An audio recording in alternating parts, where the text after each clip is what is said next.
High, আমি দিজা। আজকে আবারও আমি চলে এসেছি তোমাদের সাথে শেয়ার করতে চিকেন তন্দুরি রেসিপি। তো চলো শুরু করা যাক। প্রথমে আমি দুটো লেগ নিয়েছি। লেগগুলো আমি একটু ছুরি দিয়ে চিড়ে নেব, যাতে মশলাগুলো মাংসের মধ্যে ভালোভাবে ঢোকে। দুটো লেগ পিস আমি সমানভাবে হালকা হালকা চিড়ে নেব, যাতে ম্যারিনেশনের সময় খুব ভালোভাবে মাংসটা ম্যারিনেশন হয়। লেগ পিসগুলো চেরা হয়ে গেলে এদিকে আমি মশলাটা ম্যারিনেশনের জন্য রেডি করব।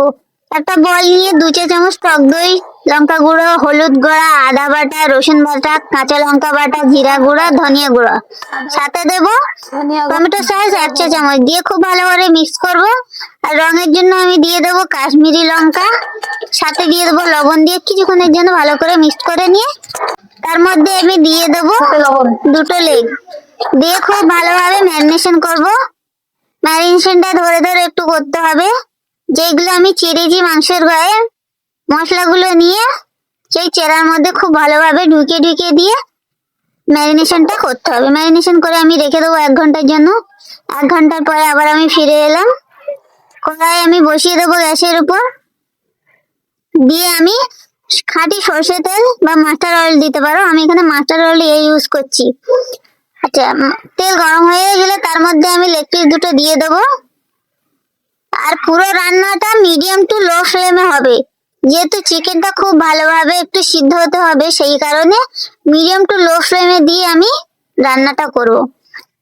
কিছুক্ষণের জন্য আমি ঢেকে দিয়েছি। আবার ঢাকনা দিয়ে দুপিট এপিট ওপিট এপিট ওপিট করে বারবার এটাকে উলট পালট করে দিয়ে ভাজতে হবে, যাতে খুব ভালোভাবে মশলা এবং চিকেনটা ভালোভাবে সিদ্ধ হয় এবং পারফেক্ট ভাবে তৈরি হয়।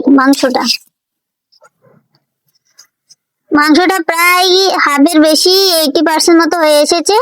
আর বাকি যে মশলাগুলো বাকি ছিল ম্যারিনেশনের মশলা, সেটা আমি চিকেনের এপিট ওপিট দুপিট কিছুক্ষণ পরে পরে দিয়ে দেব। দিয়ে আবারও আমি চাপা দেব, ঢাকনা দিয়ে চাপা দেবো, দিয়ে ভাজতে থাকবো। দেখে বুঝতেই পারছো আমার ম্যারিনেশনের যে মশলাটা আছে, মশলাটার কালারটা যতটা সুন্দর এসেছে, আমার চিকেনের কালারটা তার থেকে অনেক বেশি সুন্দর এসেছে।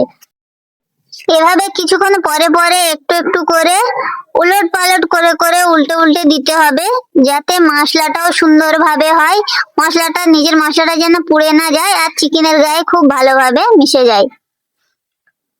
দেখো চিকেনটা এদিকে আমার প্রায় 90% সিদ্ধ হয়ে গেছে। ততক্ষণে আমি বসিয়ে দিয়ে এখানে চাটনিটা তৈরি করে নেব। আমি ধনিয়া রসুন খুব ভালোভাবে আমি মিক্স করে নিয়েছি। তার মধ্যে দিয়ে দিয়েছি মিউনিজের পরিবর্তে আমি টক দইটা দিয়েছি, কারণ মিউনিজটা আমার পছন্দ না, সেই কারণে। তার মধ্যে আমি দিয়ে দিয়েছি একটু ব্ল্যাক পেপার, লেবুর রস দিয়ে খুব ভালোভাবে আমি মিক্স করে চাটনিটা বানিয়ে নিয়েছি। আর এদিকে দেখো আমি সম্পূর্ণ থালিটা রেডি করেছি। কেমন হয়েছে অবশ্যই কমেন্টে জানিয়ে যাও। আর ভালো লাগলে ভিডিওতে লাইক করে চ্যানেলটিকে সাবস্ক্রাইব করে পাশে থাকবে। তো থ্যাংক ইউ, ততক্ষণের জন্য বাই। দেখা হচ্ছে নেক্সট ভিডিওতে।